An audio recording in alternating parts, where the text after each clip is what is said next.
ഒരു റൈസ് ഫീൽഡിൽ നിന്നുള്ള വ്യൂ ആണിത്. ഇന്ന് നമ്മൾ പ്രാക്ടിക്കൽ ചെയ്യാൻ പോകുന്ന പ്ലാന്റ് റൈസ് പ്ലാന്റ് ആണ്.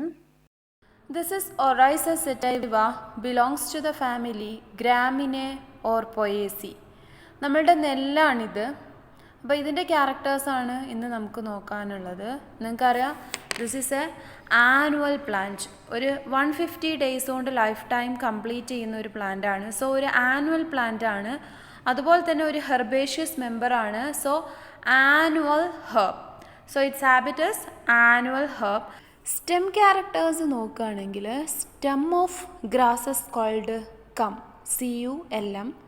സോ ഗ്രാസിൻ്റെ സ്റ്റെമ്മിനെ കം എന്നാണ് പറയുക. ആൻഡ് റൈസിൽ ഇറ്റ് ഈസ് ഇറക്റ്റ് ആണ്, അതുപോലെ തന്നെ സിലിണ്ട്രിക്കൽ ആണ്. പിടിച്ചു നോക്കിക്കഴിഞ്ഞാൽ അറിയാൻ പറ്റും, സിലിണ്ട്രിക്കൽ സ്റ്റെമ്മാണ്.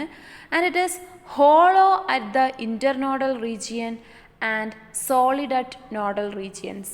നോഡൽ റീജിയൻസിൽ സോളിഡായിട്ടും ഇൻ്റർനോഡൽ റീജിയനിൽ ഹോളോ ആയിട്ടാണ് കാണുക. ഏതുപോലെ? ബാംബൂസ പോലെ. ബാംബൂസിൻ്റെ കേസിൽ നമുക്ക് നോഡൽ റീജിയനിൽ സോളിഡ് ആയിട്ടുള്ള ഒരു പാർട്ട് കാണാൻ പറ്റും, ഇൻ്റർനോഡൽ റീജിയൻ ഹോളോ ആയിട്ടാണ് കാണുക. നമ്മൾ പുട്ടും കുറ്റിയൊക്കെ ഉണ്ടാക്കാറുണ്ട്. അതുപോലെ തന്നെയാണ്, പക്ഷേ അത്രത്തോളം ഒരു ഗ്യാപ്പ് ഇതിൻ്റെ പിത്ത് റീജിയനിൽ ഉണ്ടായിരിക്കില്ല. പക്ഷേ ഇൻ്റർനോഡൽ റീജിയനിൽ ഗ്രാസിൻ്റെ സ്റ്റെമ്മ് ഹോളോയാണ്. ഇനി നമുക്കിതിൻ്റെ ലീഫ് ക്യാരക്ടേഴ്സ് നോക്കാം. ലീഫ് സിമ്പിളാണ് അല്ലേ? ഒരു പീറ്റിയോളിൻ്റെ പുറത്ത് ഒരു ലാമിനേ ഉള്ളൂ. സോ സിമ്പിളാണ്. ദെൻ പീറ്റിയോള് നമുക്കറിയാം മോണോകോട്ട് ആയതുകൊണ്ട് തന്നെ ഷീത്തിങ് ലീഫ് ബേസ് ആയിരിക്കും ഉണ്ടാവുക. നമുക്ക് ഈ ഒരു ലീഫിൻ്റെ ലാമിന എന്ന് പറഞ്ഞത് ഇങ്ങനെ ഈ ഒരു സ്റ്റെമ്മിനെ പാർഷ്യലി ഓർ കംപ്ലീറ്റ്ലി എൻസർക്കിൾ ചെയ്യുന്നുണ്ടാവും. കണ്ടോ, എന്താ ഈ ഒരു സ്റ്റെമ്മിനെ കവർ ചെയ്തിട്ടാണ് ഈ ഷീത്തിങ് ലീഫ് ബേസ് കാണുന്നത്. ഇത് മോണോകോട്ടിൻ്റെ ഒരു ക്യാരക്ടറിസ്റ്റിക് ഫീച്ചറാണ് ഷീത്തിങ് ലീഫ് ബേസ് എന്ന് പറഞ്ഞത്. സോ ലീഫ് സിമ്പിളാണ്, ലീഫ് ബേസ് ഷീത്തിങ് ആണ്. ദെൻ ലാമിന എങ്ങനെയാണ്? ഐസോ ബൈലാറ്ററൽ അല്ലേ? അതായത് രണ്ടും ഒരേ കളറിൽ. അതുപോലെ തന്നെ കുറച്ചങ്ങ് വളർന്നു കഴിഞ്ഞാൽ ഈ ലീഫ് ഇങ്ങനെയാണ് കാണുക, ഇങ്ങനെ വളഞ്ഞിട്ടാണ് കാണുക. സോ രണ്ട് സൈഡിലും ഒരേ രൂപത്തിലാണ് സൺലൈറ്റ് കിട്ടുക. സോ ഐസോ ബൈലാറ്ററൽ ലീഫാണ്. ദെൻ പിന്നെ ഇതിൻ്റെ മാർജിൻ എൻഡെയർ ആണ്. സർഫസോ നിറയെ ഹെയർസ് ഉണ്ട്. സോ പ്യൂബസൻ്റ് ആണ്. ദെൻ ഫില്ലോടാക്സിയോ ഒരു നോഡൽ റീജിയനിൽ ഒരു ലീഫേ ഉള്ളൂ. സോ ലീഫിൻ്റെ ഫില്ലോടാക്സി ഓൾട്ടർനേറ്റ് ആണ്, വെനേഷൻ പാരലലാണ്. വേറെ ഒരു characteristic feature of family Gramineae or Poaceae ആണ് ലിഗ്യുലേറ്റ് ലീവ്സ് എന്ന് പറഞ്ഞത്. ലിഗ്യൂൾ എന്ന് പറഞ്ഞാൽ presence of an outgrowth between lamina and sheathing leaf base ആണ്.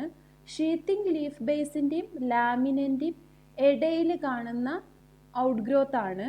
അത് ചിലപ്പോൾ ഹെയർ ലൈക്ക് ഔട്ട് ഗ്രോത്ത് ആവാം.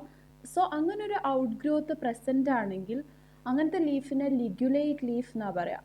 അത് പൊയേസി ഫാമിലീൻ്റെ ഒരു ക്യാരക്ടറിസ്റ്റിക് ഫീച്ചറാണ്. ഈ പിക്ചറിൽ നിങ്ങൾക്ക് ലിഗ്യൂള് കൃത്യമായിട്ട് കാണാം. So leaf of rice is ligulate. So എന്തൊക്കെയാണ് ലീഫിൻ്റെ ക്യാരക്ടേഴ്സ്? ലീഫ് സിമ്പിളാണ്, ലീഫ് ബേസ് ഷീത്തിങ് ആണ്, ലിഗ്യുലേറ്റ് ആണ്. Then margin entire, surface pubescent, phyllotaxy alternate, venation parallel. Next നമുക്ക് നോക്കാനുള്ളത് ഇതിൻ്റെ ഇൻഫ്ലോറസൻസ് ആണ്. Inflorescence of Gramineae or Poaceae എന്ന് പറയുന്നത് ഒരു റെസിമോസ് ടൈപ്പ് ഇൻഫ്ലോറസൻസാണ്. Most advanced type of inflorescence ആയിട്ട് നമ്മൾ പഠിച്ചിട്ടുള്ള സ്പൈക്ലെറ്റ് ഇൻഫ്ലോറസൻസാണ്. അപ്പോൾ ഇത് ഒരു സ്പൈക്ലെറ്റ് ഇൻഫ്ലോറസൻസ് ആണ്. എന്താണ് സ്പൈക്ലെറ്റ് ഇൻഫ്ലോറസൻസ് എന്ന് പറഞ്ഞത്? സ്പൈക്ലെറ്റ് ഇൻഫ്ലോറസൻസ് ഒരു അഡ്വാൻസ്ഡ് ടൈപ്പ് ഓഫ് ഇൻഫ്ലോറസൻസ് ആണ്. കൂടാതെ കാലിക്സ്, കൊറോള അല്ലെങ്കിൽ പെരിയാന്ത് എന്ന് പറഞ്ഞിട്ടുള്ള വേൾഡ്സ് ഒന്നും സ്പൈക്ലെറ്റ് ഇൻഫ്ലോറസൻസിൽ ഉണ്ടായിരിക്കില്ല.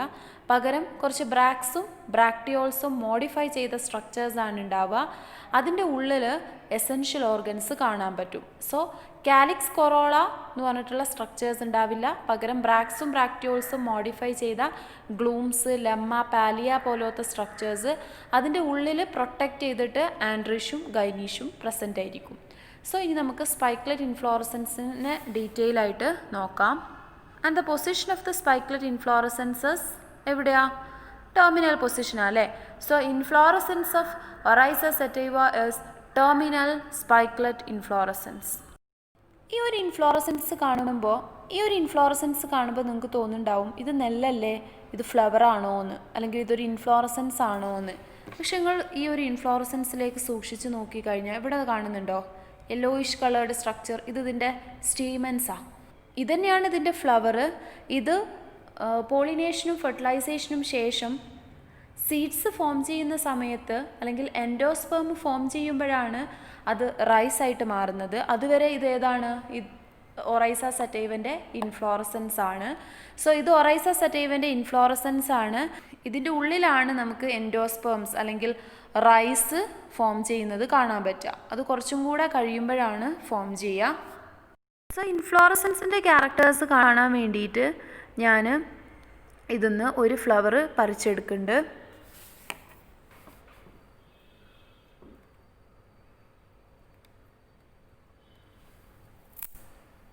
ഈ ഒരു ഫ്ലവർ പറിച്ചെടുത്തു കേട്ടോ. അപ്പോൾ ഇതാണ് ഒറൈസ സറ്റൈവൻ്റെ ഒരു സ്പൈക്ലെറ്റ് ഇൻഫ്ലോറസൻസ്. അപ്പോൾ ഇതിൻ്റെ സ്ട്രക്ചേഴ്സാണ് നമുക്ക് കാണേണ്ടത്. ഒരുപാടൊന്നും കാണിച്ചു തരാൻ പറ്റില്ല, മാക്സിമം സ്ട്രക്ചേഴ്സ് കാണിച്ചു തരാം. അപ്പോൾ ഈ യെല്ലോയിഷ് കളറായിട്ട് കാണുന്ന, ഓർഡറിലൊന്നും അല്ല കേട്ടോ കാണിക്കുന്നത്, ഈ യെല്ലോയിഷ് കളറായിട്ട് കാണുന്നത് ആന്തർലോബ്സ് ആണ്, അതായത് ആൻഡ്രീഷ്യമാണ് അല്ലെങ്കിൽ സ്റ്റേമൻ ആണ്. ദെൻ ഈ ഗ്രീൻ കളേർഡ് സ്ട്രക്ചർ ഉണ്ടല്ലോ, ഇനി ഞാൻ സ്റ്റേമൻസിനെ നോക്കുന്നില്ല. ഗ്രീൻ കളേർഡ് സ്ട്രക്ചറിനെ നമുക്കിങ്ങനെ സ്പ്ലിറ്റ് ചെയ്യാൻ കഴിയും. കണ്ടോ, രണ്ടായിട്ട് സ്പ്ലിറ്റ് ചെയ്യാൻ കഴിയുന്നുണ്ട്. അതിൽ ഈ വലുതിൻ്റെ ഉള്ളിലാണ് ഈ ചെറുത് കാണുന്നത്. ഈ വലുതാണ് ലെമ്മ, ഇതാണ് പാലിയ. നമ്മൾ പറഞ്ഞിട്ടുണ്ടായിരുന്നു എസെൻഷ്യൽ ഓർഗൻസിനെ പ്രൊട്ടക്റ്റ് ചെയ്യുന്നത് താഴെ നിന്നിട്ട് ലെമ്മയും മുകളിൽ നിന്നിട്ട് പാലിയാണ് എന്ന്. സോ ഇതാണ് ഇതിൻ്റെ ലെമ്മ, ഈ വലുതാണ് ലെമ്മ, ഇതാണ് പാലിയ, ഇതാണ് ആൻഡ്രീഷ്യം. ദെൻ ഈ സ്ട്രക്ചറിന് താഴെ ഈ പെഡിസലിൻ്റെ തൊട്ട് മുകളിലായിട്ട് ഇവിടെ ചെറിയ സ്ട്രക്ചേഴ്സ് കാണുന്നുണ്ട്. എത്രത്തോളം കാണുന്നുണ്ടെന്ന് അറിയില്ല. ഈ ഒരു ലെമ്മൻ്റെയും പാലിയൻ്റെയും താഴെ ഇവിടെ കണ്ടോ ചെറിയ വൈറ്റിഷ് ആയിട്ടുള്ള സ്ട്രക്ചേഴ്സ് ചെറുതായിട്ട് കാണുന്നുണ്ട്. ഇതാണ് ഒരു ഗ്ലൂമ്. ദെൻ അതുപോലെ അതിന് ഓപ്പോസിറ്റ് സൈഡിൽ ഇവിടെയുണ്ട് ഒരു ഗ്ലൂമ്. ഇവിടെയുണ്ട് ഒരു ഗ്ലൂമ്. സോ ഈ ഒറൈസ സറ്റൈവൻ്റെ സ്പൈക്ലെറ്റ് ഇൻഫ്ലോറസൻസിൻ്റെ ഏറ്റവും ബേസൽ റീജിയനിൽ 2 ഗ്ലൂംസ് ഉണ്ട്. ഈ 2 ഗ്ലൂംസിനെ നമ്മൾ സ്റ്റെറൈൽ ബ്രാക്സ് എന്നാണ് പറഞ്ഞിട്ടുള്ളത്. കാരണം ഗ്ലൂംസിൻ്റെ ആക്സിൽ നമുക്ക് ആൻഡ്രീഷ്യം ഗൈനീഷ്യം കാണാൻ പറ്റില്ല. പിന്നെ എവിടെയാണ് നമ്മൾ ആൻഡ്രീഷ്യം ഗൈനീഷ്യം കാണുക? ലെമ്മൻ്റെയും പാലിയൻ്റെയും ആക്സിൽ. സോ സ്റ്റെറൈൽ ബ്രാക്സ് ആണ് ഗ്ലൂംസ് എന്ന് പറഞ്ഞത്. ഫെർട്ടൈൽ ബ്രാക്സ് ആൻഡ് ബ്രാക്ടിയോൾസ് ആണ് ലെമ്മ ആൻഡ് പാലിയ എന്ന് പറഞ്ഞിട്ടുള്ളത്. അപ്പോൾ നമ്മൾ ഈ സ്പൈക്ലെറ്റ് ഇൻഫ്ലോറസൻസിൽ എന്തൊക്കെയാണ് കണ്ടത്? എ പെയർ ഓഫ് ഗ്ലൂംസ് കണ്ടു, അതായത് സ്റ്റെറൈൽ ബ്രാക്സ്, 2 സ്റ്റെറൈൽ ബ്രാക്സ് കണ്ടു. അതുകൂടാതെ ഒരു ലെമ്മയും പാലിയും ഫെർട്ടൈൽ ബ്രാക്സ് ആൻഡ് ബ്രാക്ടിയോൾസ് ആണ്. കാരണം അതിൻ്റെ ആക്സിലാണ് നമുക്ക് എസെൻഷ്യൽ വേൾഡ്സിനെ കാണാൻ പറ്റുക. ദെൻ എസെൻഷ്യൽ വേൾഡ്സിലെ ആൻഡ്രീഷ്യം കണ്ടു. ദെൻ ഇനി നമുക്കിത് നമ്പർ എത്ര ഉണ്ടെന്ന് എണ്ണി നോക്കണം. എണ്ണി നോക്കിക്കഴിഞ്ഞാൽ 1 2 3 4 5 6 6 സ്റ്റേമൻസ് ആട്ടുള്ളത്. യൂഷ്വലി പൊയേസി ഫാമിലിയിൽ 6 സ്റ്റേമൻസ് ആണ് കാണാറ്. ചില മെമ്പേഴ്സിൽ 3 സ്റ്റേമൻസും കാണും. ഒറൈസ സറ്റൈവയിൽ 6 സ്റ്റേമൻസ് ആണ്, arranged in 2 whorls of 3 each ആണ്. അപ്പോൾ അതൊന്നും എനിക്ക് ഇതിൽ കാണിച്ചു തരാൻ പറ്റില്ല.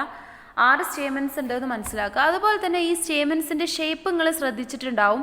അതായത് തൊട്ട് കഴിഞ്ഞാൽ വീഴുന്നുള്ള രൂപത്തിലാണ് ഇത് അറേഞ്ച് ചെയ്തിട്ടുള്ളത്. വെർസാറ്റൈൽ സ്റ്റേമൻ ആണ് നമ്മൾ ഏറ്റവും അഡ്വാൻസ്ഡ് ടൈപ്പ് ഓഫ് സ്റ്റേമൻ ആയിട്ട് പറഞ്ഞിട്ടുള്ള വെർസാറ്റൈൽ സ്റ്റേമൻ ആണ് പൊയേസിയിൽ കാണുന്നത്.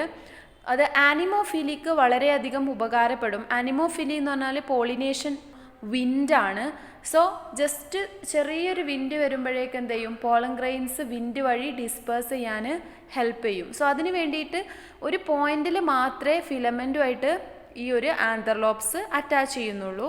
അങ്ങനത്തെ സ്റ്റേമനാണ് വെർസാറ്റൈൽ സ്റ്റേമൻ എന്ന് പറയുന്നത്. അതുകൊണ്ടാണ് ഇതൊരു അഡ്വാൻസ്ഡ് ടൈപ്പ് ഓഫ് സ്റ്റേമനായിട്ട് മാറിയിട്ടുള്ളത്. സോ ഒരുപാട് അഡ്വാൻസ്ഡ് ഫീച്ചേഴ്സ് നമ്മൾ ഇതിൽ കണ്ടു. എന്തൊക്കെയാണ്? കാലിക്സും കൊറോളിയും ഇല്ല, പെരിയാന്തലോപ്സും ഇല്ല, പകരം കുറച്ച് ബ്രാക്സ് ആൻഡ് ബ്രാക്ടിയോൾസ് മോഡിഫൈ ചെയ്ത സ്ട്രക്ചേഴ്സാണ്. എന്തുകൊണ്ടാണ് അത് അഡ്വാൻസ്ഡ് ആയത്? നോൺ എസെൻഷ്യൽ വേൾഡ്സ് ശരിക്കും ഒരു പ്ലാന്റിന് ആവശ്യമില്ല. കാരണം അത് റീപ്രൊഡക്ഷന് ഹെൽപ്പ് ചെയ്യുന്നൊന്നുമില്ല, ജസ്റ്റ് സപ്പോർട്ടീവ് ഫങ്ഷനേ ഉള്ളൂ. പക്ഷേ ആ ഒരു സപ്പോർട്ടീവ് ഫങ്ഷൻ ചെയ്യാതെ തന്നെ ഒരു ഫ്ലവറിന് റീപ്രൊഡക്ഷൻ നടത്താൻ പറ്റുകയാണെങ്കിൽ പിന്നെ നോൺ എസെൻഷ്യൽ വേൾഡ്സിൻ്റെ ആവശ്യമില്ല. വളരെ അട്രാക്റ്റീവ് ആയിട്ടുള്ള ഹ്യൂജ് സൈസുള്ള നോൺ എസെൻഷ്യൽ വേൾഡ്സ് ഒരു ഫ്ലവറിനുണ്ടെങ്കിൽ അതിന് ഫുഡും വാട്ടറൊക്കെ സപ്ലൈ ചെയ്യേണ്ടത് ആ പ്ലാന്റാണ്. സോ അതിൻ്റെ കുറേ എനർജി വേസ്റ്റ് ആണ്. സോ അതൊന്നൊക്കെ പ്രൊട്ടക്റ്റ് ചെയ്യാൻ വേണ്ടിയിട്ട് പൊയേസിക്ക് വളരെ ചെറിയ ബ്രാക്സ് ആൻഡ് ബ്രാക്ടിയോൾസ് മാത്രമേ ഉള്ളൂ. സോ അതൊരു അഡ്വാൻസ്ഡ് ഫീച്ചറായിട്ടാണ് കണക്കാക്കപ്പെടുന്നത്. റിഡക്ഷൻ ഇൻ സൈസ് നമ്പർ എന്നൊക്കെ പറഞ്ഞത് അല്ലെങ്കിലും ഒരു അഡ്വാൻസ്ഡ് ഫീച്ചറാണ്. അപ്പോൾ നമ്മളിതിൽ സ്റ്റേമെൻസ് കണ്ടു, 6 സ്റ്റേമെൻസ്, പിന്നെ arranged in 2 whorls of 3 each. ഇനി നമുക്ക് ഗൈനീഷ്യം കൂടെ കാണണം. ഗൈനീഷ്യം ഇതിൽ കാണും, സ്റ്റേമെൻസ് റിമൂവ് ചെയ്താൽ കാണാൻ പറ്റും.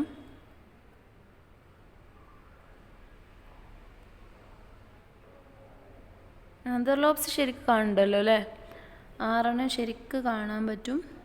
ഇൻഫ്ലോറസൻസ് വളരെ ചെറുതായതുകൊണ്ട് എൻ്റെ ഗൈനീഷ്യം കാണിച്ചു തരാൻ ബുദ്ധിമുട്ടാണ്. ഇത് ഞാൻ ഓപ്പൺ ചെയ്യുമ്പോൾ ശ്രദ്ധിക്കുക. ഞാൻ ഓപ്പൺ ചെയ്യുന്ന സമയത്ത് കണ്ടോ ഒരു ചെറിയൊരു സ്ട്രക്ചർ പൊങ്ങി വന്ന്, കണ്ടോ ഒരു ചെറിയ സ്ട്രക്ചർ ഉണ്ട് ഇവിടെ, കാണിക്കാം.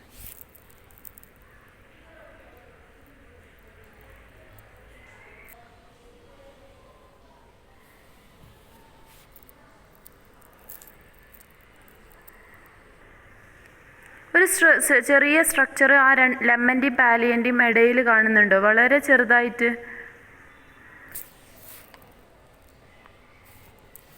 ലെമൻ്റെയും പാലിയൻ്റെയും ഇടയിൽ ഒരു സിംഗിൾ ഓവറി, ഒരു സ്റ്റൈല്, ഫെദർ ലൈക്ക് സ്റ്റിഗ്മയാണത്. ഇതിനുണ്ടായിരിക്കുക ഒരു സിംഗിൾ ഓവറി, ഒരു സ്റ്റൈല്, 2 ഫെദറി സ്റ്റിഗ്മയാണ്. ആ ഫെദറി സ്റ്റിഗ്മയിലെ ഒന്നാണ് ചെറുതായിട്ട് കാണുന്നത്. വളരെ ചെറിയ സ്ട്രക്ചറാണ്, വീഡിയോയിലൂടെ കാണിച്ചു തരാൻ പറ്റാഞ്ഞിട്ടാണ്.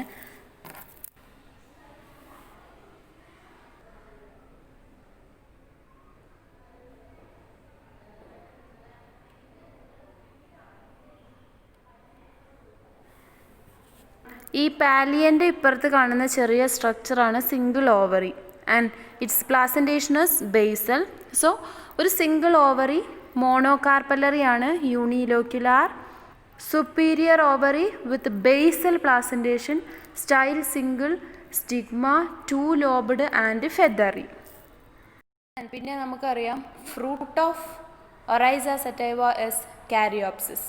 പോയേസിൻ്റെ ക്യാരക്ടറിസ്റ്റിക് ഫ്രൂട്ടാണ് കാരിയോപ്സിസ് എന്ന് പറഞ്ഞത്. കാരിയോപ്സിസ് എന്ന് പറഞ്ഞത് മോണോകാർപ്പലറി യൂണിലോക്യുലാർ ഓവറിയിൽ നിന്ന് ഡെവലപ്പ് ചെയ്ത് വരുന്ന ഒരു ഫ്രൂട്ടാണ്. വേറൊരു പ്രത്യേകത എന്താണെന്ന് വെച്ച് കഴിഞ്ഞാൽ seed coat is completely fused with the pericarp or fruit wall.